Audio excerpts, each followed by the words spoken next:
bienvenidos a todos los nuevos que acabáis de llegar hoy al Liberty Fest España 21. Quiero comenzar agradeciendo a UFM por tener la venue y a todo mi equipo de SFL España por el éxito que ha sido este evento, y a los ponentes de hoy y de ayer por privilegiarnos con su presencia en el Liberty Fest, como siempre, en defensa de la libertad, pero especialmente también en apelación a la reflexión sobre la libertad en tiempos de pandemia, tema alrededor del cual pues han girado todos los paneles del evento, ¿no? Entonces, desde Students for Liberty también os animamos a todos a pasaros por las mesas de arriba del Liberty Fair, informarse, saber más de SFL España, de la organización, y involucrarse tal vez, ¿no? Bueno, como hice ayer por la tarde, quiero volver a mencionar que este evento ha estado dedicado a conmemorar y honrar la memoria de Antonio Escotado, que nos dejó el pasado domingo a los 80 años. Como algunos en esta sala, yo tuve el privilegio de conocer a Antonio. Creo que Antonio Escotado es el ejemplo de una vida bien vivida. Cuando le recordamos un alma libre, a quien le importaba la búsqueda de la verdad, por encima de egos y con la mayor humildad intelectual. Porque, como nos demuestra su obra, para Antonio aprender significa disfrutar cambiando de idea. Antonio era una persona tremendamente apasionada en sus convicciones, que no admite estancamientos porque a él lo que le gusta es conocer.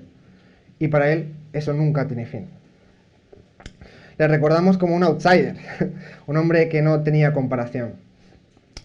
Antonio Escotado era un hombre, y como él decía, un estado soberano, porque de la piel para adentro mandaba él. En estos tiempos tan extraordinarios, España necesita libertad y civismo. Para Escotado lo cívico es reducir lo obligatorio a mínimos, vedando el acceso a las magistraturas de quienes pretendan lo contrario. La libertad, según él, que en sus etapas más iniciales llama la insumisión, madura como sentimiento de goce ante ella misma. Y en palabras del profesor Rayo sobre Antonio, él mismo solía decir que le gustaría ser recordado como una persona que trató de ser valiente y que por serlo aprendió a cómo estudiar. Y así le recordaremos. Sin alargarme más, les dejo a todos con el último panel, con el profesor Juan Ramón Rayo, que nos hablará sobre las amenazas económicas post-pandemia. Gracias.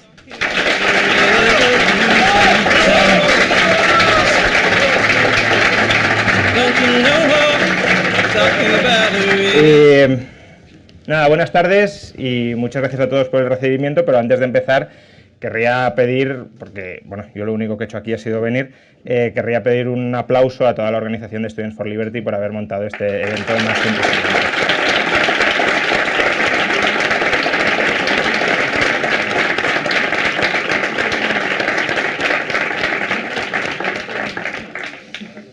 Y bueno, pues terminamos este evento y me toca hablar sobre las amenazas económicas de la recuperación o de esta recuperación que estamos experimentando. Y creo que las amenazas económicas tienen un nombre bastante claro, que es inflación.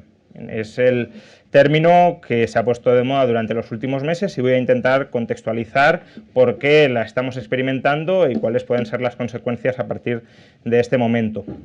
Entonces, antes de entender por qué viene la inflación, recordemos qué pasó en 2020. 2020 fue un año en el que experimentamos el mayor parón económico de la historia de la humanidad moderna.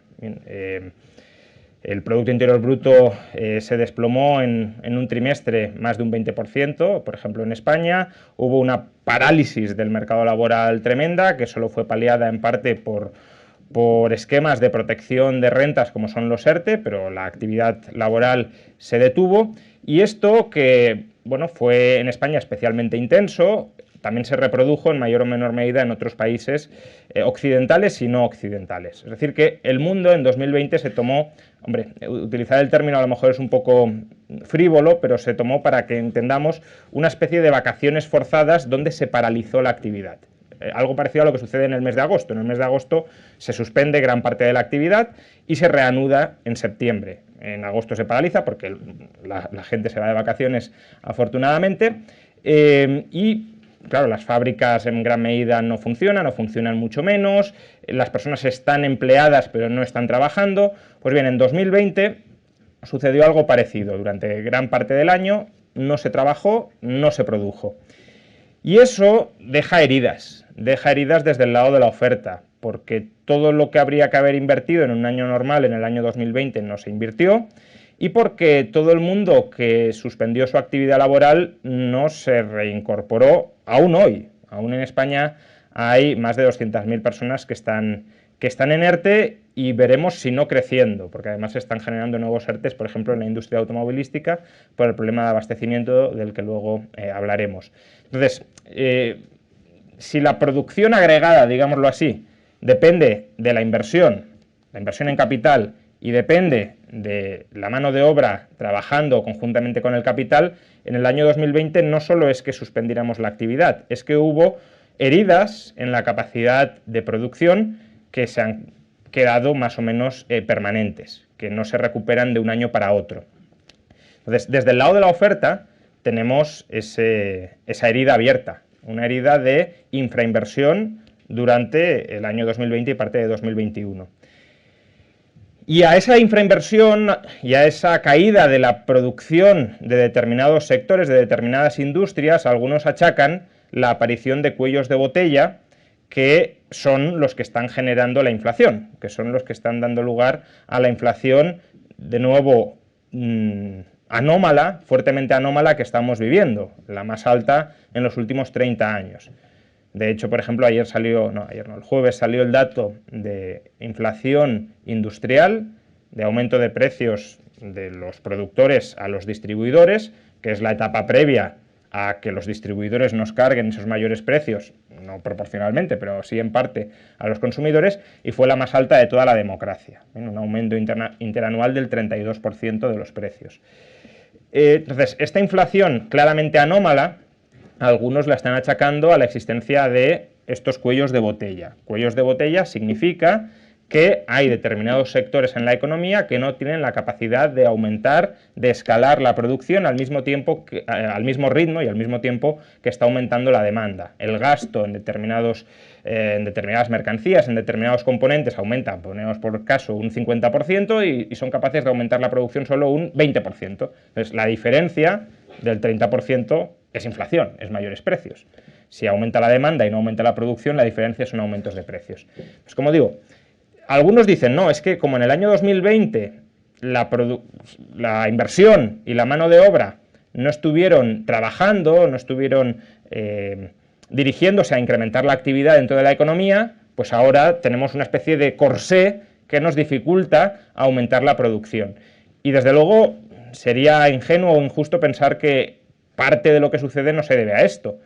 Pero si se os dice que la producción, por ejemplo, de microchips está en máximos históricos, a lo mejor a alguien le sorprende. Si estamos diciendo que el problema viene de la oferta y que nunca hemos producido tantos microchips como ahora, pues algo no cuadra del todo. ¿Vale? Que sin las heridas del año 2020 estaríamos produciendo todavía más microchips. Pero no es que estemos produciendo en un volumen anómalamente bajo, ¿no? Estamos más bien produciendo en un volumen anómalamente alto. Lo mismo podríamos decir, o algo muy parecido podríamos decir con respecto al petróleo, o con respecto al gas, o con respecto a los containers. No es que la capacidad productiva haya retrocedido, como mucho podemos decir que no ha aumentado como se esperaría que hubiese aumentado en el año 2020, pero aún así la cuestión es por qué estamos demandando extraordinariamente tanto en relación con la capacidad de producción que tenemos instalada. Es decir, por qué el gasto está creciendo tanto como para tensionar desde el lado del gasto a algunos sectores productivos que no dan abasto. Antes os he puesto el ejemplo de si aumenta el gasto un 50% y la producción un 20%, pues el 30% se va a inflación. Ya, pero ¿por qué está aumentando el gasto un 50%? El gasto puede aumentar o porque aumentan nuestras rentas presentes, tenemos más renta y por tanto destinamos esa mayor renta a gastar, o porque, parte de nuestra renta presente sin haber aumentado la destinamos en mayor medida al gasto, o porque nos endeudamos y traemos renta del futuro al presente y la gastamos hoy. Esas son las formas que tenemos de aumentar el gasto. Entonces, ¿qué está pasando para que el gasto esté aumentando tanto, al menos en algunas partes del planeta. En Europa es verdad que el gasto no se ha disparado de manera brutal, pero en Estados Unidos, por ejemplo, el gasto de las familias está en máximos históricos, muy por encima no solo del nivel de gasto previo a la pandemia, sino también incluso al nivel de gasto que habríamos tenido tendencialmente si no hubiese habido pandemia. Es decir, que no es que hayamos regresado en términos de gasto a donde habríamos estado sin pandemia, es que estamos por encima de ese nivel de gasto. Entonces, ¿qué está pasando? Bueno, el Banco de Pagos Internacionales de Basilea publicó hace unos 10 días un informe muy interesante a este respecto que da algunas claves. Una de las claves es que hemos cambiado nuestros hábitos de consumo, probablemente influidos por la pandemia, no estamos demandando tantos servicios, que son productos que implican con la pandemia cierto riesgo de contagio, sino que estamos demandando más productos, más bienes materiales, pues lo que te puede llevar Amazon a tu casa y por tanto no entras en contacto yendo a los grandes almacenes o bueno, no vas a cenar fuera de casa, sino que cenas en casa, etc. Entonces, ha habido un aumento del porcentaje de gasto en productos que se tienen que producir materialmente.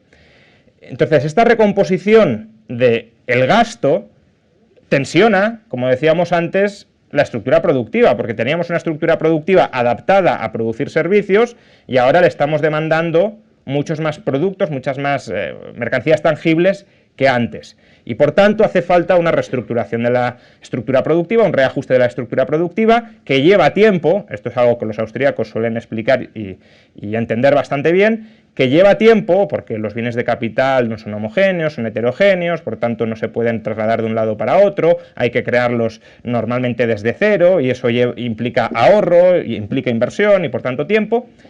Y claro, si demandamos muchos más bienes tangibles que antes y la estructura productiva no está adaptada para ello, pues inflación en esos bienes tangibles. Como además empieza a haber cierto desabastecimiento, precisamente porque la demanda, el gasto en bienes tangibles ha aumentado mucho en relación no solo con la capacidad agregada de producirlos, sino con la capacidad específica de producir esos bienes, pues hay carestía de algunos componentes y los empresarios, ante la perspectiva de que se queden sin abastecimiento, sin suministro regularizado, lo que están haciendo es demandar mucho más de lo que habitualmente demandarían para incrementar su almacenamiento, digámoslo así, precaucionario, por si acaso, ¿no? Por si en algún momento voy a los mercados y no puedo comprar lo que necesito, pues si tengo en el inventario puedo echar mano de él y no he de suspender la producción.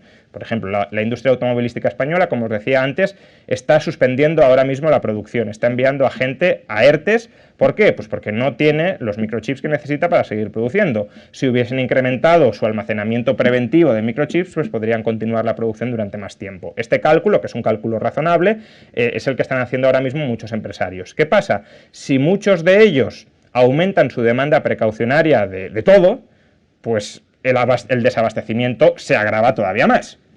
Esto, quien haya vivido o hablado con alguien que haya vivido en un país socialista lo entenderá estupendamente. ¿Bien? En los países socialistas no se compra cuando se necesita, sino se compra cuando hay. Y compras cuando hay porque cuando necesitas normalmente no hay. Y por tanto, si vas al supermercado y ves de algo que tienes en casa, pero que normalmente no vas a encontrar en el supermercado, lo compras para almacenarlo tú en tu casa, porque a lo mejor cuando en el futuro lo necesites, irás al supermercado y no habrá. Es en parte, aunque eso fue más una especie de burbuja, pero en parte lo que sucedió, no sé si os acordaréis, en marzo o abril del año pasado con el papel higiénico en Estados Unidos. Que la gente entró en pánico pensando que se iba a agotar, precisamente porque se iba a agotar, compraba para almacenarlo en casa, precisamente porque compraba todo el mundo para almacenarlo en casa, no se daba abasto a producir lo suficiente y a normalizar el suministro, y eso generaba todavía más pánico durante algún tiempo. Pues bueno, los empresarios comprensiblemente también están en esto. Y según el BIS, el Banco de Pagos Internacionales de Basilea, estos dos efectos, que hemos cambiado el tipo de demanda y que hay una demanda precaucionaria de inventarios, explicarían por qué la demanda está presionando tanto a la oferta y está elevando los precios. Y desde luego esto, de nuevo, sigue siendo parte de la explicación, pero creo que resulta imposible explicar lo que estamos viviendo sin remitirnos también a las extraordinarias, muy extraordinarias, políticas de estímulo, tanto fiscales como monetarias, que se aplicaron en el año 2020, tratando de mantener a flote la actividad, tratando de mantener a flote las rentas, los ingresos en el año 2020 y parte de 2021, y que ahora nos han dejado una herencia, una pelota, si lo queréis, de capacidad adquisitiva que se está reciclando en forma de mayor gasto y, por tanto, de mayores precios en prácticamente todos los países del mundo, pero especialmente en aquel que recurrió de una manera más agresiva a este tipo de políticas, como fue Estados Unidos. Estados Unidos, tanto con Trump como con Biden, cebó increíblemente el gasto, transfiriendo cheques a los ciudadanos para precisamente que tuvieran rentas y gastaran. Bueno, pues tienen rentas, gastan, no se da abasto para producir tanto, se elevan los precios. Entonces, la pandemia, al margen de muchos otros problemas, nos ha dejado desde un punto de vista de política pública dos herencias. Una herencia en forma de inflación anómalamente alta y otra herencia en forma de endeudamiento público, con el que se ha financiado el sobregasto, también históricamente elevado. En España tenemos una deuda pública superior al 120% del PIB, pero es que eso ya es la normalidad en prácticamente todos los países desarrollados. Con lo cual, en esta situación en la que nos encontramos, ¿qué puede pasar a partir de ahora? No tenemos una bola de cristal, de hecho las cosas pueden cambiar muy rápidamente en un par de días. Si esta charla la hubiese dado pues hace una semana os habría hablado de 3 escenarios, ahora os hablaré de 4. Aunque el nuevo tampoco es que, creo, vaya a tener demasiada relevancia en el medio y largo plazo, pero hay que mencionarlo. Entonces, ¿qué 4 escenarios podemos tener enfrente de nosotros? Bueno, pues un primer escenario es que la inflación remita porque el gasto se hunda. ¿Y por qué se puede hundir el gasto? Pues si la nueva cepa o la nueva variante del virus conlleva que volvamos a autoconfinarnos o a que nos confinen los gobiernos o a suspender la actividad y regresamos a una situación parecida a 2020 o a la de principios de 2021, pues es que el gasto va a caer porque si no podemos gastar, no gastamos. Es una especie de ahorro forzado debido a que parte de la actividad económica entra en suspenso, ya sea por prevención personal para no exponerte en situaciones de riesgo o ya sea porque directamente el gobierno te obliga a eso.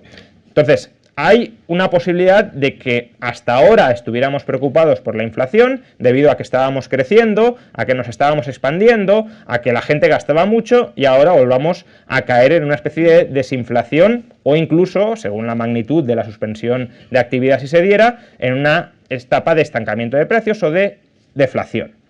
Bien.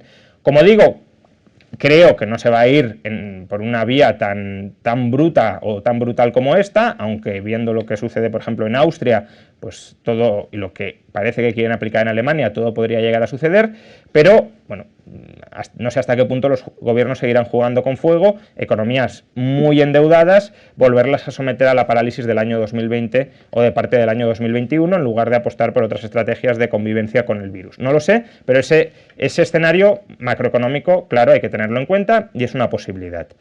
Segundo escenario macroeconómico, no se contrae la actividad, no se paraliza la actividad, seguimos más o menos creciendo, el gasto sigue aumentando, es decir, la situación en la que estábamos hasta que apareciera la nueva variante supercontagiosa aparentemente. Bueno, pues aquí hay una primera posibilidad y es que el suministro de estos cuellos de botella se normalice, que dejen de aumentar los precios de todos estos productos, de todos estos componentes que son ahora mismo escasos, que escasean, que no hay un abastecimiento regularizado y por tanto si estamos gastando mucho y se normaliza el suministro de todo, pues podremos crecer mucho. Ahora mismo la falta de suministro nos impide crecer tanto como creceríamos. No podemos producir, por ejemplo, automóviles porque no hay chips, entonces la producción de automóviles está paralizada. ¿Esto puede pasar? Bueno, no es imposible. Justamente una de las funciones que tiene que suban los precios, especialmente de estas mercancías escasas, es que cada vez más recursos se están dirigiendo a ellas para aumentar la capacidad de producción. Eso es el sistema de precios. Así funciona el sistema de precios.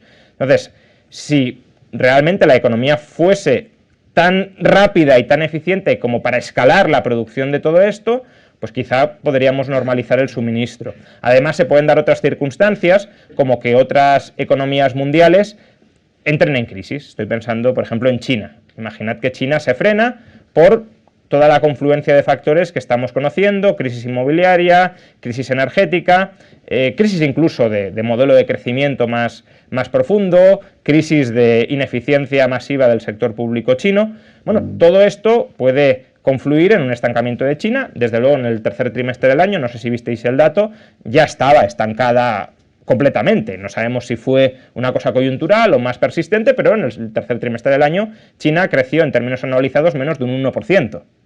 Si hacéis memoria de cuando crecía por encima del 10 o por encima del 7, bueno, ahora mismo, en el tercer trimestre, insisto, veremos si es persistente, estaba creciendo menos de un 1%. Pues si esto prosigue, China no tirará del gasto global, y si no tira del gasto global, eso nos permitirá a otros tirar más, porque no competiremos con el gasto chino. Entonces, bueno, ese es un posible escenario, que se normalice la actividad de los sectores que están más tensionados, de los cuellos de botella, y con eso consigamos volver a crecer no inflacionariamente. Segundo escenario, dentro de la inflación, ¿no? Dentro del momento inflacionista, que sí, a largo plazo los suministros se normalizan, pero tardamos demasiado en normalizarlos, y eso termina impactando en las expectativas de inflación de los agentes económicos. Es decir, los agentes económicos empiezan a reclamar subidas de precios para compensar y para protegerse frente al alza de los precios que ya estamos experimentando. Si eso es así, si entramos en una espiral de elevaciones de precios, trabajadores que, lógicamente, después de haber perdido tanto poder adquisitivo, porque, paréntesis, nota al margen, 2021 será el año en el que los trabajadores españoles van a perder más poder adquisitivo en todo el siglo XXI, y con muchísima diferencia. Es decir, si miramos cuál está siendo la evolución de los salarios nominales en 2021, veremos que de media los salarios nominales están subiendo pues un 1,5% aproximadamente. Los precios están subiendo el 5,4-5,5%. Estamos hablando, por tanto, de un recorte de los salarios reales del 4%, como si no hubiesen subido los precios y se hubiesen recortado los salarios nominales un 4%. El mayor recorte de los salarios reales hasta ahora se había dado en el año 2012, cuando España estuvo a punto de quebrar. En ese momento los salarios reales cayeron alrededor de un 1,5%. Por tanto, estamos hablando de que van a perder casi 3 veces más poder adquisitivo que en el peor momento, que en el peor año de los últimos 21 años. Entonces, ¿cuánto tiempo van a aguantar los trabajadores así? Previsiblemente no mucho. De hecho, conflictos como el que hemos visto del sector del metal en Cádiz era un conflicto por inflación. O sea, al margen de todos los altercados que pudiera haber y de toda la fanfarria que lo envolvió o que lo rodeó, era un conflicto por la inflación. Si uno escuchaba hablar a los líderes sindicales, lo que decía es: queremos que los trabajadores del acero conserven el poder adquisitivo. Exigimos a las empresas del sector que este año aumenten los salarios un 5,4% para compensar la elevación de los precios. Y bueno, al final han llegado a un acuerdo, a un medio acuerdo, donde en parte aumentan los salarios, en otra parte se aumentan condicionados a si hay inflación o no, pero en todo caso, ese es el primer conflicto salarial por la inflación que hemos tenido en España. Y es previsible que vengan más en el futuro si la inflación no empieza a remitir, si la inflación no se empieza a calmar. Y claro, si vienen conflictos salariales de subidas de salario por subidas de precios, la segunda ronda es que los empresarios, lógicamente, empezarán a subir los precios también. Tu margen de beneficio es precio menos coste medio. Si los costes medios te están aumentando por el lado de la energía, por el lado de muchos componentes y ahora también por el lado salarial, ¿cómo puedes mantener el margen? Subiendo precios. Entonces, empezaremos a ver en algún momento, si estas alzas salariales se reproducen, un aumento de precios mayor al que ya estamos viviendo, que van a experimentar los consumidores. Y eso puede repercutir, claro, en que pidamos todavía más subidas salariales, porque si la inflación se coloca en 2000, no digo que vaya a suceder, pero imagina que se coloca en el 7 en el año 2022, pues más motivo para pedir todavía más subidas salariales. Es decir, que eso puede ser un círculo que se va realimentando y que en algún momento hay que romper. ¿Y cómo se rompen estos círculos, estas espirales precios-salarios, estas espirales inflacionistas de precios y salarios? Pues se rompen con dolor desde las autoridades monetarias.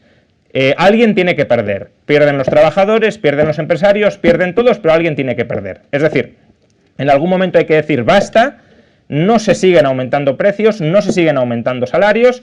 Si aumentáis precios o si aumentáis salarios, no vais a vender todo lo que queréis vender, porque cierro el grifo del crédito y, por tanto, si suben todos los precios y no ha aumentado mi renta ni mi capacidad de endeudamiento, no puedo comprarlo todo. Alguien se queda sin vender y esos que se quedan sin vender son los que dejan de subir precios o los que dejan de subir salarios. Pero eso implica estancamiento económico durante algunos años o recesión. La experiencia más parecida que tuvimos a esto fue en los años 70, ahora me referiré otra vez en ella, y en los años 70, en los que se descontroló la inflación, solo se logró controlar de nuevo a principios de los 80 con dolor, con 2 recesiones económicas y con subidas brutales de los tipos de interés. Entonces, ese es el segundo escenario, que la inflación se nos vaya de las manos. Los banqueros centrales de momento están diciendo que no pasa nada, que lo tienen perfectamente controlado, que no se están trasladando los precios a los salarios. Bueno, desde luego, si se terminara consumando el primer escenario, el escenario de estabilización de precios por normalización del suministro de componentes básicos, pues a lo mejor tendrían razón. Si no siguen subiendo los precios, a lo mejor no vemos ya esa espiral precios-salarios. Pero si eso no se normaliza, podemos terminar viéndola con las consecuencias de que en algún momento habrá que subir tipos de interés de manera tanto más agresiva cuanto más hayan subido los precios y, por tanto, tanto más dañina para el crecimiento económico. Pero hay incluso un tercer escenario que es todavía peor, y es, os estoy diciendo que si hay inflación descontrolada por espiral precios-salarios, las autoridades tendrían que reaccionar con dolor. Tendrían que subir tipos de interés, tendrían que empezar a subir impuestos o recortes de gasto público, la famosa austeridad que ya nos conocemos. ¿Y qué pasa si no lo hacen? Porque a lo mejor dicen, yo no quiero perder elecciones. O a lo mejor el Banco Central dice, yo es que no puedo subir tipos de interés con una deuda pública del 120% del PIB. Voy a machacar al gobierno y lo voy a obligar a hacer recortes muy intensos, etcétera, etcétera. O a lo mejor dicen, bueno, tampoco nos va mal 3 o 4 años de inflación alta, porque así reducimos la deuda pública. Esto es muy curioso. Quiero decir, ahora mencionaré quiénes salen ganando y perdiendo con la inflación, pero los deudores, como luego os comentaré, salen ganando con la inflación. ¿Quién es el principal deudor de una economía? El Estado, la administración pública. Y el Estado es además el que controla la emisión de moneda. Por tanto, hay un incentivo claramente perverso a gestionar mal esa emisión de moneda para diluir tus deudas en un mar de inflación. Bien. Entonces, nos podemos ver en ese tercer escenario en el que las autoridades no reaccionan. Y no reaccionan por el motivo que sea, y por tanto les mandan una señal a los inversores diciendo, hasta ahora os estabais fiando de las monedas estatales, del dólar, del euro, del yen, de la libra, os estabais fiando porque más o menos estábamos haciendo una gestión semi-responsable después de la experiencia traumática de los años 70 de estas monedas fiat. Habíamos colocado al frente de los bancos centrales, primero habíamos dotado a los bancos centrales de independencia estatutaria, segundo habíamos colocado al frente de los bancos centrales a gente que tenía aversión a la inflación y que no le importaba subir tipos de interés para contrarrestar la inflación, y habíamos asumido todos que la gestión y la protección del valor de la moneda fiat era una prioridad. Pues ahora cambia de chip, porque esto ya no va a ser así. A partir de ahora, de lo que se trata, es un mensaje que se mandaría a la comunidad inversora, no digo que es el que vayan a mandar, pero ahora de lo que se trata es de diluir la deuda pública, de despreocuparnos por la inflación durante algunos años y, por tanto, ya no os vamos a proteger a los inversores que compráis moneda fiat tanto como hasta el momento. Bueno, pues si se manda ese mensaje, que en términos económicos diríamos que hemos pasado de un régimen de dominancia monetaria, donde lo que prima es la estabilidad monetaria y donde prima es la voluntad del Banco Central, a un régimen de dominancia fiscal, donde lo que prima es que el gobierno pueda financiar su gasto y donde quien prevalece es el gobierno sobre el Banco Central, pues si hay ese cambio de régimen monetario, de monetaria fiscal, ese cambio de mentalidad, y ya no nos preocupamos tanto por la estabilidad de precios, sino por otras cuestiones, y la estabilidad de precios, incluso al 4, al 5 o al 6%, nos da más igual, claramente se va a producir una desinversión de las tenencias de moneda fiat. Es decir, los inversores que tenían moneda fiat, incluso deuda pública, para tener una parte de su patrimonio más o menos segura, más o menos estable, pues lo van a liquidar y van a comprar otro tipo de activos, normalmente reales, para protegerse frente a ese escenario de creciente inflación. Si la demanda de moneda se hunde, obviamente la inflación se va a acelerar todavía más.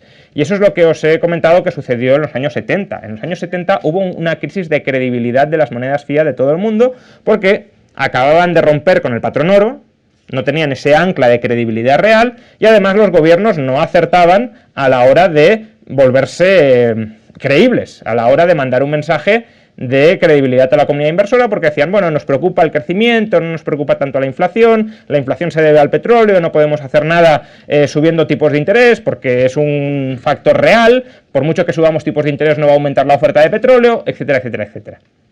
Si ese clima vuelve ahora, pues bueno, solo recordaros que en los años 70 la inflación se fue por encima del 15% en Estados Unidos y que no se frenó hasta que a finales de los 70, a principios de los 80, llegó al frente de la Reserva Federal un señor que murió hace aproximadamente 2 años, que se llamaba Paul Volcker, que colocó los tipos de interés nominales en Estados Unidos por encima del 20%.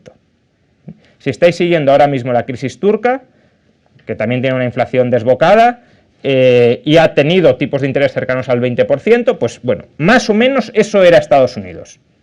Que ahora nos parece que Estados Unidos es un país muy serio, muy creíble. Bueno, en los años 70, a principios de los 80, la credibilidad monetaria que tenía el dólar era similar a la que hoy tiene la lira turca.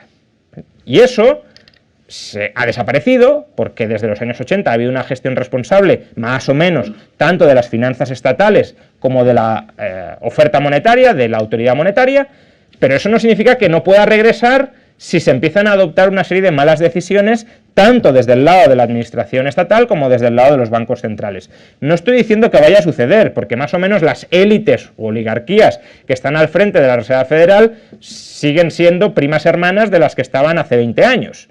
Y por tanto, esa lección más o menos les suena de algo. Ahora, también hay otros elementos políticos que hay que valorar, como el sobreendeudamiento público y, por tanto, la situación financiera muy delicada de los estados si no hay inflación. Bien, esos son los 3 escenarios. No pasa nada, o bueno, se normaliza la oferta y por tanto deja de aumentar la inflación y por tanto seguimos creciendo de manera más o menos sana. Espiral precios-salarios que termina con subidas de tipos de interés, subidas de impuestos, recortes de gasto más o menos tempranas para que esa espiral precios-salarios no se descontrole, con lo cual nos enfrentaríamos a una crisis en no mucho tiempo. O tercer escenario, nos da igual todo, dejamos que la inflación se desboque y eso al final nos lleva a medidas mucho más duras que las que inicialmente deberíamos haber adoptado en forma pues, de subidas de tipos de interés, no de 1 punto, no de 2 puntos o de 3, sino de 10 o 15 puntos. ¿Vale? No sé qué va a pasar, ni nadie lo sabe, porque además depende de cómo reaccionen agentes en cuya cabeza nadie está. Pero si viene inflación más o menos acelerada, y ese es un escenario que no es seguro, pero desde luego tiene una alta probabilidad de que suceda, ¿quiénes van a salir ganando y quiénes van a salir perdiendo con la inflación? Porque supongo que habréis escuchado en los últimos días pues, que algunos economistas, como Gonzalo Bernardos o Eduardo Garzón, nos han estado diciendo que con la inflación salen ganando los más pobres y salen perdiendo los más poderosos. Bien, se olvidan de que el más poderoso de entre los poderosos, que es el Estado, es el que más sale ganando. Pero bueno, dejando al sector público fuera de la ecuación y centrándonos en el sector privado, ¿es verdad que con la inflación salen ganando los más pobres y salen perdiendo los más ricos? Bueno, a ver, aquí hay que decir que depende, tampoco hay que ponerse maximalista ni en un sentido ni en el otro. Depende de cuál sea la estructura de activos y pasivos, de ingresos y de gastos de cada uno de esos agentes económicos. ¿Vale? ¿Quién sale ganando con la inflación? Pues con la inflación sale ganando quien tenga activos cuyo precio sea sensible a la inflación, es decir, cuyo precio aumente si hay inflación. Sale ganando quien tenga pasivos, deudas, cuyo precio sea insensible a la inflación, renta fija básicamente, deudas estables, por mucho que suban los precios, esas deudas no se incrementan. Sale ganando quienes tengan ingresos, de nuevo, sensibles a la inflación, si hay inflación mis ingresos suben, y sale perdiendo quienes tengan gastos insensibles a la inflación, es decir, que mi volumen de gastos es el que es y no lo puedo ajustar a la baja por mucho que hayan subido los precios. Entonces vamos a ver en cada uno de estos grupos quién se encuentra. Primero, activos que son sensibles a la inflación. Pues estamos hablando de activos reales, no todos, pero gran parte de ellos son más o menos sensibles a la inflación, y estamos hablando de ciertos activos financieros que no sean renta fija. Por ejemplo, renta variable, acciones, sobre todo si son acciones de empresas que vendan productos cuyos precios están subiendo y que tengan capacidad para venderlos. Si hay inflación y yo soy la empresa que vende los productos que están subiendo de precios, pues mis beneficios aumentan y mis accionistas se enriquecen. Vale, ¿quién tiene activos reales y activos financieros sensibles a la inflación? ¿Ricos o pobres? Pues sobre todo ricos, digámoslo así, o al menos los que están más a la derecha de la distribución de la riqueza. Tanto ricos como pobres, es verdad, tienen un porcentaje significativo de su patrimonio en activos reales, especialmente vivienda, que se revaloriza con la inflación, pero es verdad que el porcentaje de familias ricas, no estoy diciendo ultra ricas, clase media alta para entendernos, el porcentaje de familias con vivienda en propiedad es superior, es casi 20 puntos superior entre los más ricos que entre los más pobres. ¿Bien? ¿Qué tipo de activos financieros tienen los ricos y qué tipo de activos financieros tienen los pobres? Pues los ricos tienen un mayor porcentaje de activos financieros ajustables, sensibles a la inflación, básicamente renta variable, propiedad de empresas, ya sea de empresas cotizadas o no cotizadas, y en cambio los pobres, los activos financieros que tienen son sobre todo cuentas corrientes.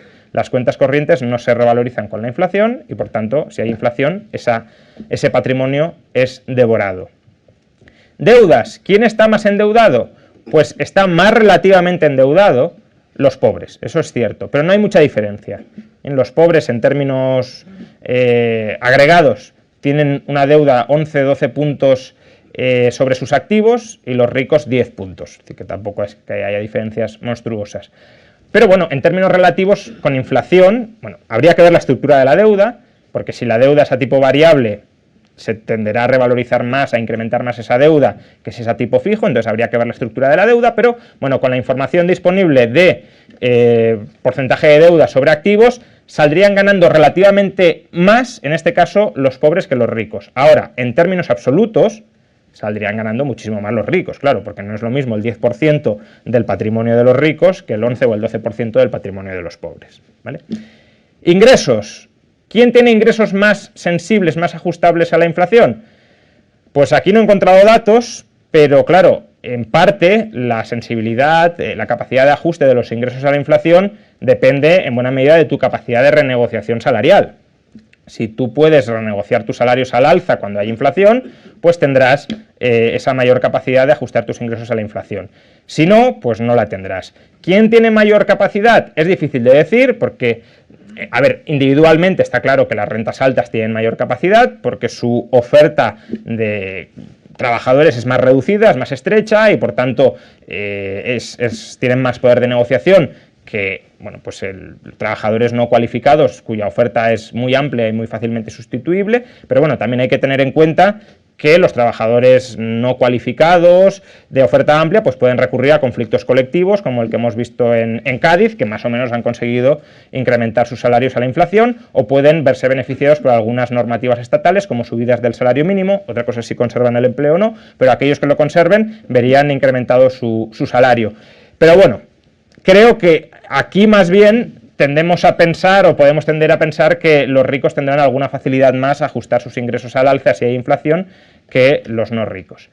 Y por último, los gastos. ¿Quién tiene más facilidad para resistir la inflación desde el lado de los gastos? Aquí sí tenemos datos, no datos muy actuales, datos hasta 2014, pero bueno, probablemente no haya cambiado mucho la cosa, y es que el IPC de los ricos, es decir, la cesta de la compra que típicamente compran los ricos, sube menos de precio que la cesta de la compra que adquieren típicamente los pobres.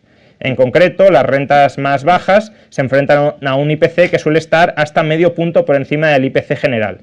Y las rentas más altas se enfrentan a un IPC que suele estar medio punto por debajo del IPC general. Es decir, que hay una diferencia de hasta un punto entre ambos IPCs. Por tanto, si hay inflación, desde el lado de los gastos, de nuevo, salen perdiendo relativamente más los pobres que los ricos. Entonces, la imagen es, patrimonialmente se empobrecen probablemente más los pobres o tienen más capacidad de salir ganando los ricos, y en términos de renta, en términos de generación de nuevo ahorro y de recapitalización patrimonial, porque el saldo ahorrador de la renta es lo que terminamos capitalizando, pues de nuevo también parece que los ricos van a tener una mayor facilidad a la hora de resistir por ese lado. Entonces, eso de que hay una especie de conspiración global, que por ejemplo era la tesis que mantenía Eduardo, contra la inflación, porque los ricos salen perdiendo contra la inflación y por tanto influyen en las élites gobernantes para que haya un discurso irracional en contra de la inflación, porque la inflación en última instancia les perjudica a ellos y beneficia a los pobres y no quieren que los pobres salgan beneficiados porque quieren que los pobres mueran de hambre y todo esto, no parece que sea el caso, ¿vale? Más bien parece que si alguien va a salir ganando son los relativamente más ricos y desde luego el más rico de todos, el que tiene mayor capacidad extractiva de todos, que es el Estado, que es el principal deudor y por tanto el que más puede salir beneficiado.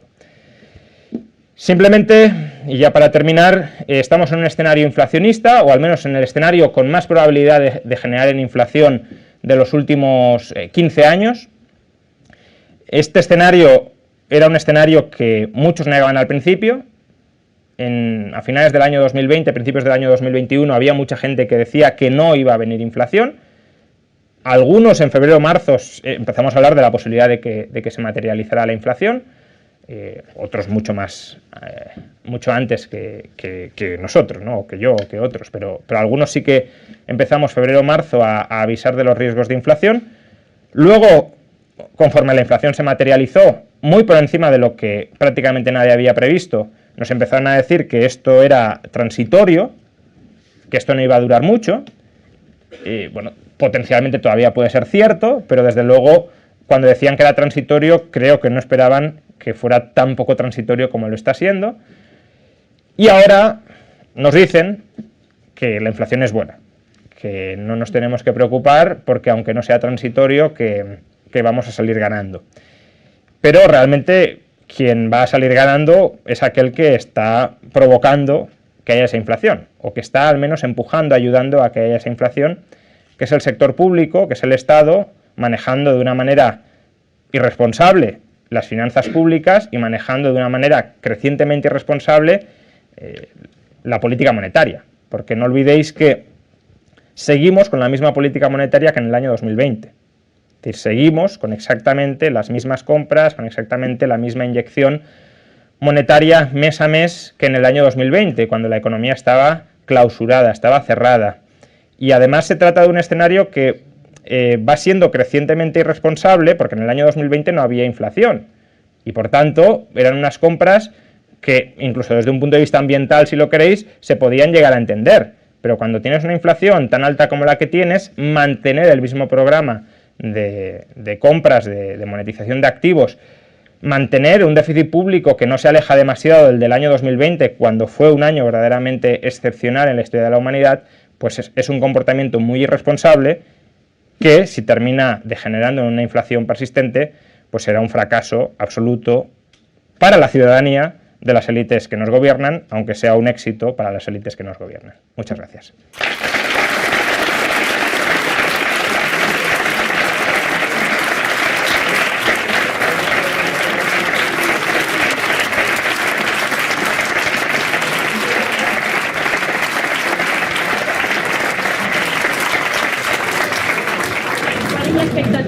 ¿Hasta dónde va a llegar la inflación? Porque en algún momento ha salido un 7, un 9%. Entonces, más o menos, ¿cuál es tu opinión sobre eso? Bueno, la pregunta ha sido que hasta dónde puede llegar la inflación. Supongo que te refieres a la inflación desde el punto de vista del encarecimiento de los costes, porque la inflación, si se desboca espiral precios salarios, potencialmente podría llegar hasta el infinito si las autoridades monetarias no lo cortan. No lo sé, no tengo una respuesta. Lo que sí es cierto es que los precios industriales que más o menos anticipan lo que está por venir, pues han tocado máximos. Es decir, que desde el punto de vista de los precios industriales, el IPC todavía no estaría tocando techo, todavía le quedaría un recorrido y bueno, pues si ya está en el 5,4, pues se puede ir perfectamente al 6 o por encima del 6, pero no lo sé, porque es que eso depende de en qué precio se manifieste más la inflación. De momento estamos viendo una inflación sobre todo concentrada en componentes energéticos Si se empieza a ver en otros precios, pues todo eso sumará, y luego también depende pues de lo que hagan los precios internacionales. Ayer se hundió el petróleo, entonces si eso se mantuviera por la nueva variante, pues probablemente ya estaríamos cerca del techo. Hola, buenas. En primer lugar, muchas gracias por haber venido y por la conferencia. Has empezado la conferencia hablando sobre la inflación y me preguntaba un poco por ahí. La inflación que estamos viendo en gran medida es a causa de la respuesta que las autoridades, tanto fiscales como monetarias, han tenido frente a la crisis del COVID. Mi pregunta es la siguiente: ¿cuál habría sido, mirando en retrospectiva, la respuesta óptima o las mejores políticas que se podían haber llevado a cabo, teniendo en cuenta que en la situación en la que nos enfrentábamos en marzo, de una crisis deflacionaria, existía el riesgo de que una crisis de liquidez se convirtiera en una crisis de solvencia?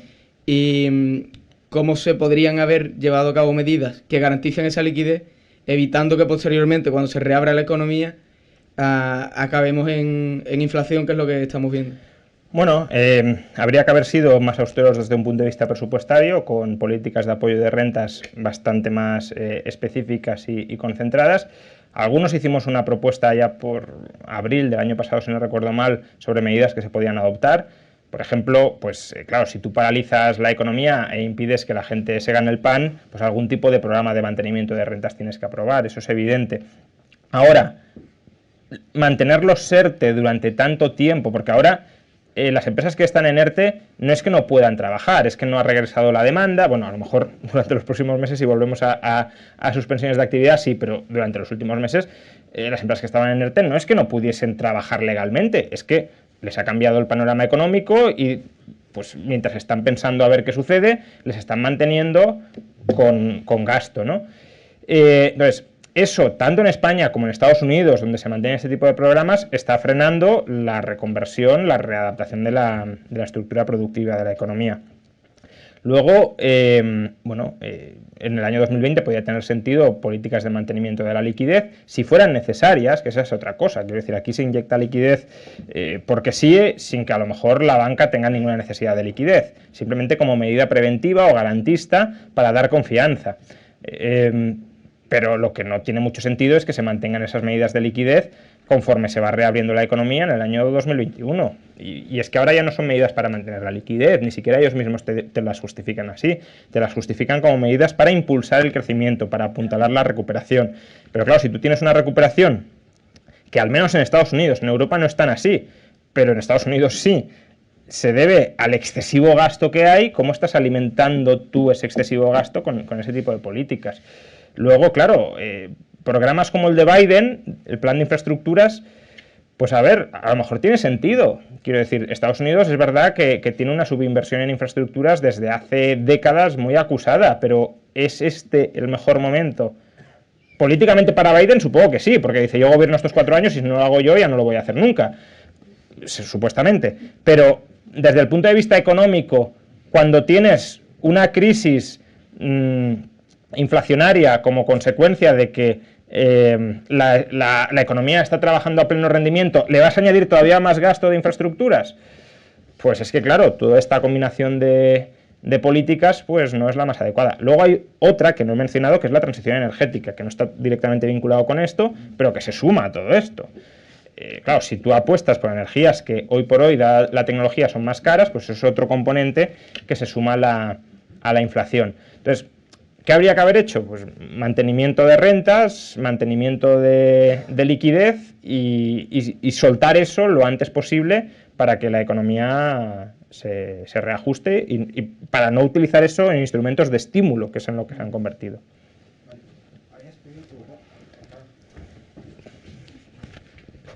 ¿Crees que las acciones de las autoridades monetarias son perniciosas per se? O sea, que ¿se hacen desde la malicia o desde la ignorancia? Bueno, esa es una tesis interesante, o una pregunta interesante. Dentro de la escuela austríaca hay dos puntos de vista. Uno es el de Mises, que él creía que era por incompetencia, básicamente que las autoridades buscaban, no solo las monetarias, sino en general, buscaban fines nobles, como por ejemplo acabar con el paro, por ejemplo, aumentar los salarios, por ejemplo, aumentar la accesibilidad a la vivienda, pero aplicaban políticas que les conducían a fracasar. Y cuando fracasaban, no se daban cuenta de que habían fracasado por sus políticas, sino que le echaban la culpa a otros factores, como los especuladores que nos están aquí fastidiando todo, y adoptaban medidas todavía más intervencionistas que generaban nuevos errores. Entonces, esa es una tesis. Son incompetentes. Pero hay otra posibilidad, también dentro de la escuela austríaca o con una tradición cercana a la escuela austríaca, por ejemplo, la tesis de Robert Hicks, que es que las autoridades no son incompetentes, sino que son malvadas. Y que de hecho hacen o se equivocan sistemáticamente porque eso les permite generar crisis dentro de las cuales tienen capacidad para incrementar su poder. Bueno, puede ser una tesis excesivamente conspirativa si la aplicamos siempre en todas partes. Por ejemplo, yo no la aplicaría, aunque mucha gente sí la está aplicando al caso de la pandemia, o al menos no en sus orígenes, desde luego, todos los de pandemia y demás, como si esto hubiese sido planificado desde arriba. Pero, bueno, hay guerras que a lo mejor un Estado puede decidir librar para justificar una expansión del poder estatal. Eso creo que es un factor que siempre hay que tener en consideración. Y luego, pues, que las autoridades monetarias puedan generar un cierto caos dentro del que pueda surgir una mayor justificación del poder estatal, pues bueno, no lo sé. Yo tiendo a pensar que no, porque las autoridades monetarias son, si lo quieres, una especie de Sanedrín independiente de la casta política, pero cada vez son menos independientes y cada vez están más contaminados y por tanto todo se termina como realimentando. Pues, si has visto los tweets de Elizabeth Warren recientes, pues, ¿qué estaba diciendo esta señora? Que suben los precios porque hay más codicia que antes y porque los empresarios quieren ganar dinero y por eso están subiendo los precios, como si en el año 2019 o 2018 no tuvieran la misma codicia que tienen ahora y en cambio allí no había ninguna inflación, ¿no? Pero claro, siempre que hay inflación se empieza a culpar a los tenderos, se empieza a culpar a los que venden de que están ganando de más y eso da pie a justificar controles de precios. Y los controles de precios, cuando fracasan, dan pie a otro tipo de controles y de planificación económica. Es decir, que sí que puede haber un itinerario de incremento del poder estatal. ¿Cuán planificado está ese itinerario? No lo sé.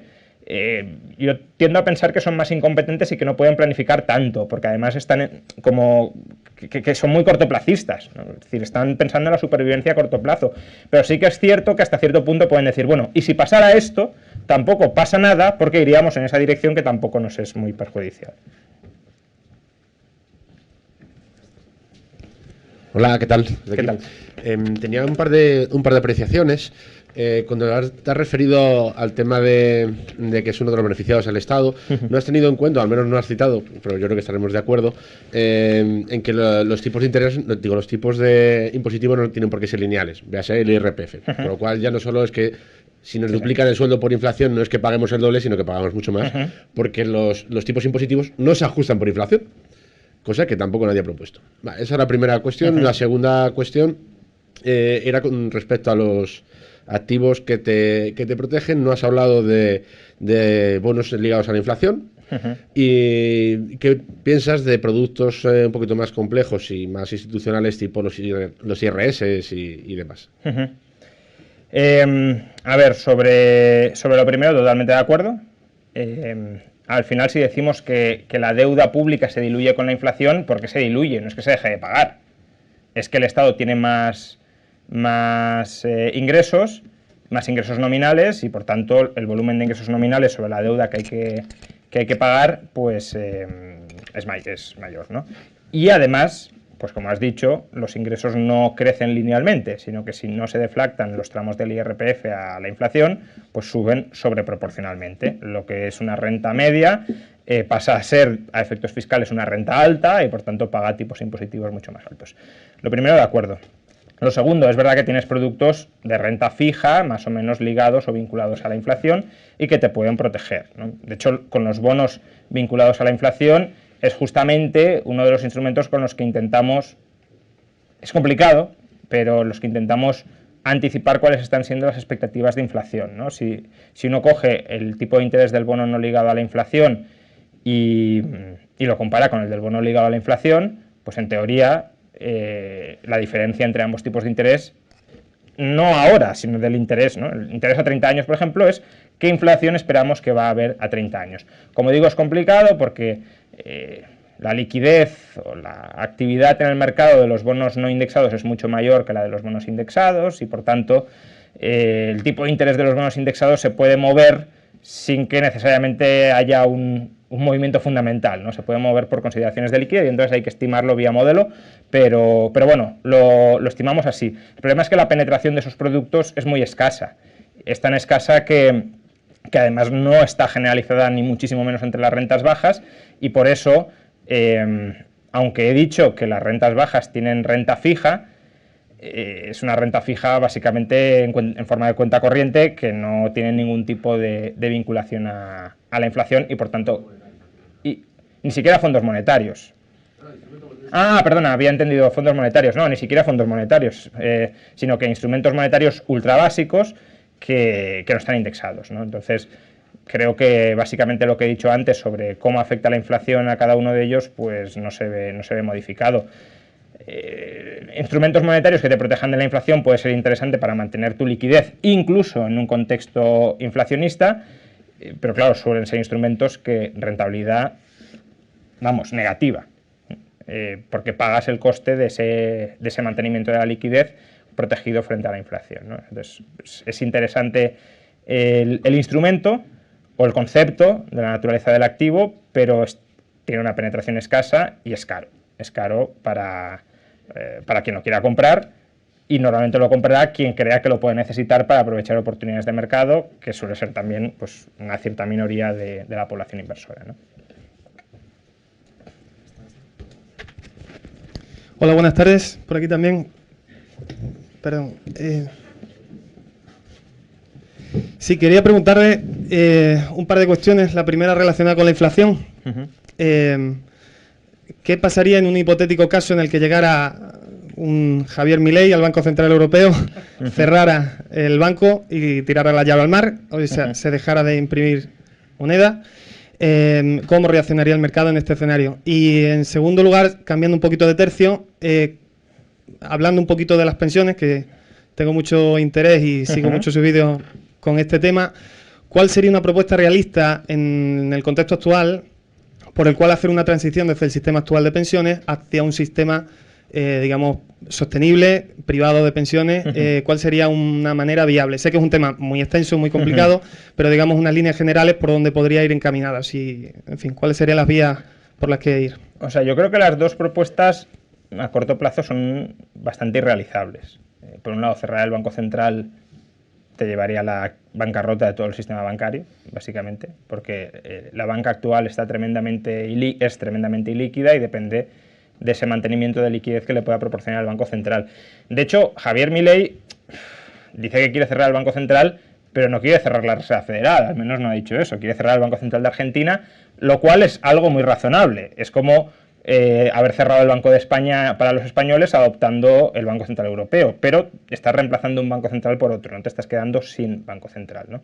Podríamos hablar de un régimen de libertad monetaria, es verdad, pero los impuestos se han de pagar en alguna moneda y el Estado puede ajustar, puede dar cierta libertad en la moneda en que se pagan los impuestos, pero eso también es complicado porque tenderíamos a pagar siempre en la moneda que se haya, que en ese momento esté relativamente más barata, ¿no? Es decir, que la deuda fiscal del Estado la tienes que calcular en alguna moneda y el Estado querrá una cantidad real de riqueza, no una cantidad nominal de moneda, y entonces si vinculas esa cantidad real de riqueza a alguna moneda, pues ya estás privilegiando una moneda frente a otras.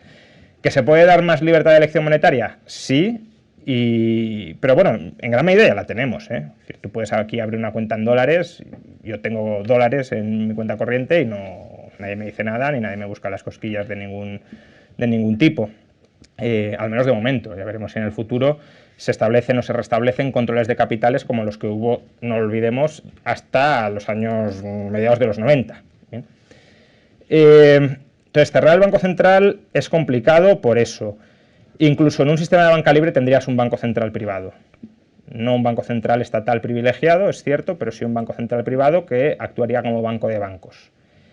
Creo que más que presionar para cerrar el Banco Central a corto plazo, que eso lo veo complicado. Habría que presionar para que el Banco Central no adopte políticas tan cuestionables como las que está adoptando, por supuesto que no degeneren nada parecido al Banco Central de Argentina o el Banco Central de Venezuela, pero incluso que mejore su gestión monetaria.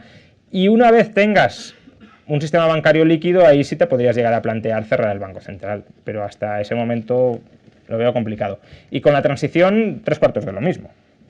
Ahora mismo tienes una deuda pensional gigantesca y la transición es carísima. Entonces, no es el mejor momento para hacer la transición. A lo mejor lo habría sido hace años para no llegar a esta situación, pero cuando ya estás en esta situación, querer sumar al reto de pensiones que vamos a tener el sobrecoste de una transición, yo creo que quiebra el Estado directamente. ¿Qué se puede hacer? Pues, a ver, yo haría una transición a un sistema de cuentas nacionales para las pensiones públicas. Básicamente se les reconoce un derecho variable en función de la capacidad, bueno, de lo que hayan aportado y de la capacidad del Estado para hacer frente a esos pagos. Por tanto, no se convierte en una especie de derecho fijo, sino tú haces una serie de aportaciones fijas y el derecho es variable en función de la situación financiera general del Estado. Y conforme se vaya normalizando la situación demográfica de España, ahí sí plantearte ir haciendo la transición, como pues sacando a las nuevas generaciones del sistema, o al menos dándoles la opción de salirse del sistema. Si alguien quiere participar en un esquema piramidal, pues que participe, dándoles la opción y, por supuesto, si salen, no devengan derecho a pensión. Y con la deuda, claro, y ahí tienes el problema de la generación que ha cotizado y que no ha ahorrado y que se encuentra sin nadie por debajo, ¿no? Entonces, eso habría que compensarlo con deuda pública, ahora mismo no tenemos la capacidad para hacerlo, o liquidando activos estatales. Por ejemplo, tierras públicas, terrenos públicos o edificios, pero claro, habría que hacer un inventario de cuánto supone todo eso y de la capacidad que tiene el Estado de afluir dinero. En tierras públicas seguro que hay una barbaridad de riqueza, pero bueno, necesitamos un inventario que no tenemos, pero eso podría ayudar, claro, a financiar la transición. Hola, aprovecho para lanzar con la pregunta del Banco Central. Hay mucha crítica liberal al papel del Banco Central y no escucho mucha propuesta más que la de patrón oro de señor Huerta de Soto, y entiendo, corríjame si me equivoco, usted que se adscribe a la de el sistema de bancos centrales descentralizados o privados. Mi pregunta es, ¿cómo respondería ese sistema ante la creciente inflación que vemos post-COVID? Gracias. Bueno, es que la cuestión es si tendríamos inflación en caso de tener ese sistema. La inflación, a ver, ¿tendríamos elevaciones de precios en algunos sectores del mercado? Eso puede pasar, o un aumento de precios relativos. Ahora, ¿se enquistaría eso como una inflación generalizada? No, porque, quiero decir, la inflación generalizada se enquista porque hay una laxitud crediticia desde el lado del sistema bancario y desde el lado, sobre todo, último del Banco Central. Un sistema bancario que no tenga un soporte de última instancia y que no pueda socializar sus pérdidas, si suben los precios no se va a poner a dar crédito como un loco sin mirar a quién, porque entonces estaría socavando su propia supervivencia a medio plazo. Eso lo puede hacer el Banco Central por objetivos políticos, ni siquiera por objetivos crediticios. Si al Banco Central le dijéramos, compórtate como se comportaría un banco, no se comportaría como se está comportando. Se comporta así porque tiene objetivos macroeconómicos. Se dice, bueno, he de ponderar el empleo, el PIB, la inflación, entonces... Pero claro, eso es una agencia política. Y de alguna manera lo que creo que proponemos algunos es despolitizar la gestión del Banco Central. Y además creemos que eso se despolitiza mejor si el Banco Central no está politizado, es decir, si no hay un privilegio detrás del Banco Central y puede haber bancos centrales libres y en competencia no privilegiados por ningún Estado. Pero incluso aunque esté privilegiado por algún Estado, despolitizarlo todo lo que sea posible. Pero ya digo, un sistema de bancos centrales en competencia o de banca privada en general en competencia no incurriría en esta política de laxitud crediticia generadora de inflación porque sería contraria a sus intereses.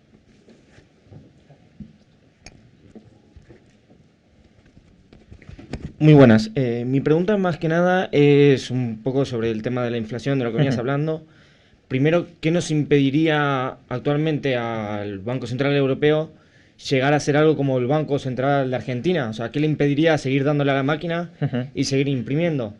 Y segundo, estoy un poco en desacuerdo con la apreciación que decías y te referencias a los otros, de que hay buenos o que alguien sale ganando con la inflación. Porque supongo que te habrás dado cuenta que vengo de un país hiperinflacionario en que en términos sociales de la sociedad nadie sale ganando, sino puede ser menos perjudicado, porque podés tener una casa o algo, tema mío, mi familia tiene una casa allá, pero que se venda o que pueda estar, no te garantiza con la inflación. O sea, no sé qué apreciación podrías hacer. O sea. La primera, perdona, era que... Sí, que la primera pregunta es ¿qué impediría o qué nos impediría del... A ver, ¿qué impediría al Banco Central Europeo de venir Banco Central argentino? Bueno, en teoría la calidad institucional y el sistema normativo. El Banco Central Europeo tiene en sus estatutos un único objetivo, que es controlar la inflación y evitar que haya inflación. Todo lo demás está subordinado. Ahora, si esa calidad institucional se empieza a diluir y hay una mutación normativa de jure o de facto, es decir, se cambian los estatutos o no se cambian pero se incumplen y por tanto por la vía de los hechos se impone una política muy laxa, pues potencialmente nada. Es decir, todo Banco Central es susceptible de caer en las veleidades del Banco Central argentino o del Banco Central venezolano. Es verdad que la situación sigue siendo muy distinta, la solvencia de los países de la Unión Europea, sobre todo de algunos. Si me dices España, te diría, pues no hay mucha diferencia. Ahora, Alemania, Holanda, Austria, Finlandia, todos estos países todavía, veremos durante cuánto tiempo, son muchísimo más solventes de lo que pueda ser Argentina. Y la solvencia es, en última instancia, lo que respalda la credibilidad de una moneda, porque la moneda, en última instancia, no es más que deuda, y por tanto, lo que cuenta es la calidad de esa deuda, que depende de la solvencia de los estados. Sobre la segunda apreciación, que todos pierden con la inflación. A ver, a partir de cierto nivel probablemente todos pierdan con la inflación. Aunque incluso ahí habría que verlo. Es decir, la oligarquía chavista a lo mejor no ha salido perdiendo sino ganando, no lo sé.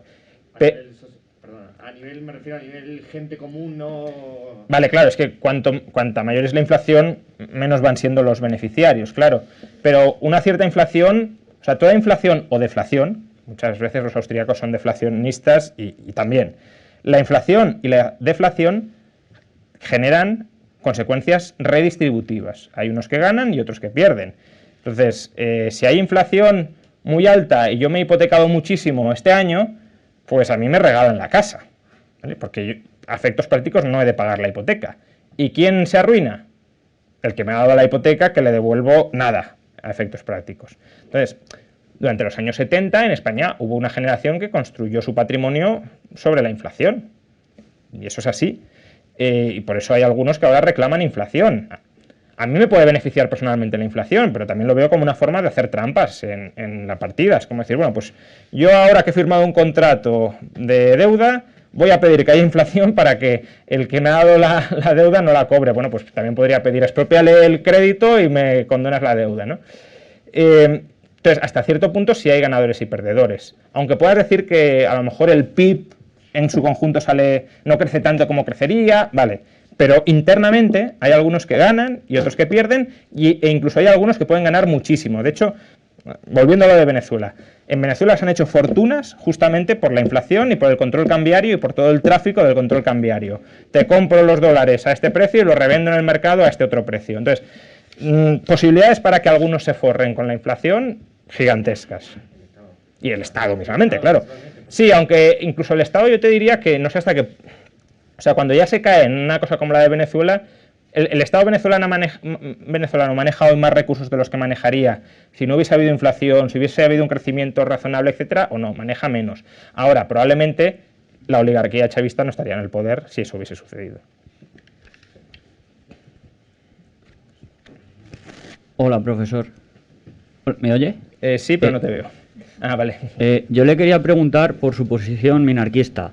En principio, le he oído mencionar alguna vez que usted tiene una posición deontológica respecto al liberalismo. Sin embargo, el minarquismo es consecuencialista. Oye, si quito todo el Estado, no me gusta cuál es el resultado, así que voy a poner un poco de Estado.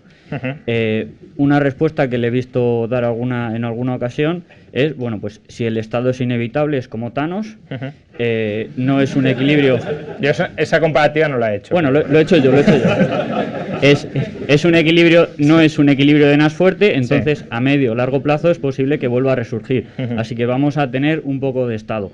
Pero claro, no deja de ser una respuesta consecuencialista. Entonces, ¿puede usted, yo mismo o cualquier otra persona ser minarquista y no ser incoherente? ¿O no hay, primero, uno puede ser minarquista o anarquista desde una perspectiva consecuencialista. No se es incoherente por eso. Sería, en todo caso, yo incoherente por decir que tengo una perspectiva deontológica no consecuencialista y luego, en algunas cosas, ser consecuencialista. Lo que pasa que, a ver, la deontología... Yo creo que en cierto modo la puedes conectar con una especie de utilitarismo de reglas, si lo quieres. Es decir, como no sabemos qué nos beneficia más a todos, ponemos unas reglas generales e imparciales que sean funcionales y que dentro de esas reglas no las truncamos conforme vayan jugando según a quién beneficie más y dejamos que se desarrollen los individuos libremente dentro de ellas, ¿no? Es decir, la deontología conecta, creo, bastante con el llamado utilitarismo de reglas, que es un consecuencialismo.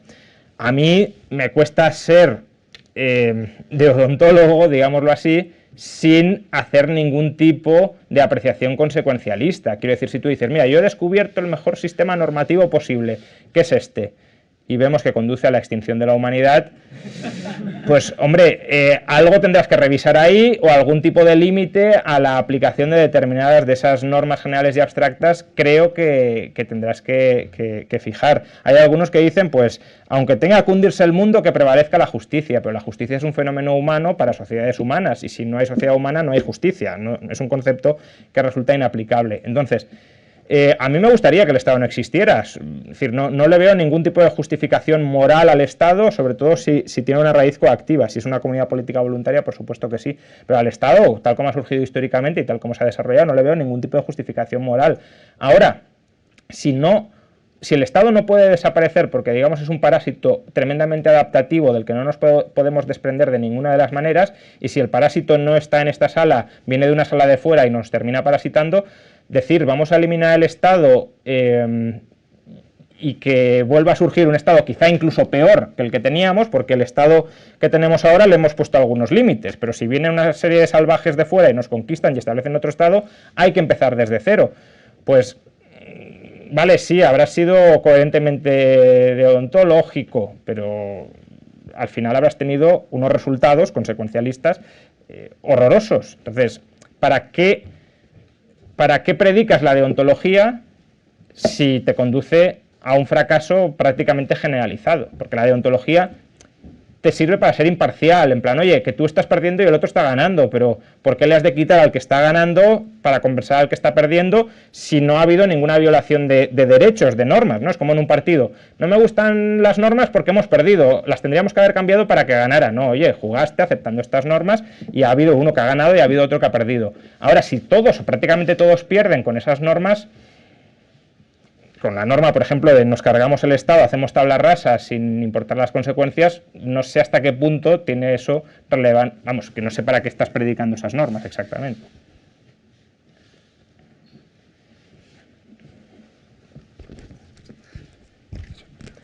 Si quieres alguna, bueno, lo que veáis vosotros. Bueno, vamos a hacer ya la última pregunta. Me parece que hay gente por detrás todavía que no ha tenido la oportunidad, así que... Bueno, por mí estaríamos toda la tarde también, pero...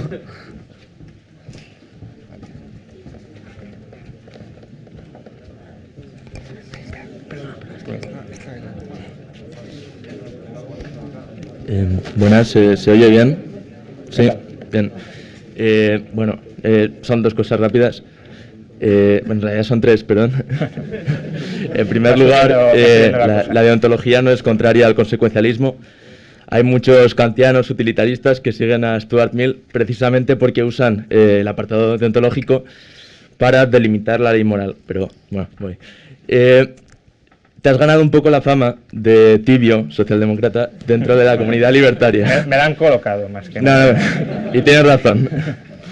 Pero me gustaría hablar del verdadero tibio de entre los austriacos, que es Lachmann. Lachmann, no sé cómo se pronuncia muy bien, pero ¿qué podemos rescatar de la teoría lachmanniana? Y,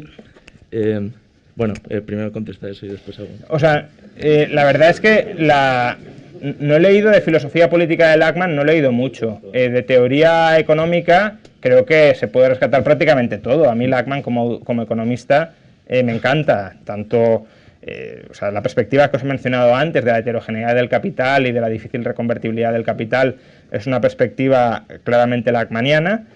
El rol de las expectativas dentro del sistema de equilibrio o de desequilibrio de precios de mercado es una perspectiva también lachmanniana, es decir, los precios se mueven en un rango de normalidad y cuando se desborda ese rango de normalidad se revisan las expectativas y eso da lugar a una constelación de reequilibrios.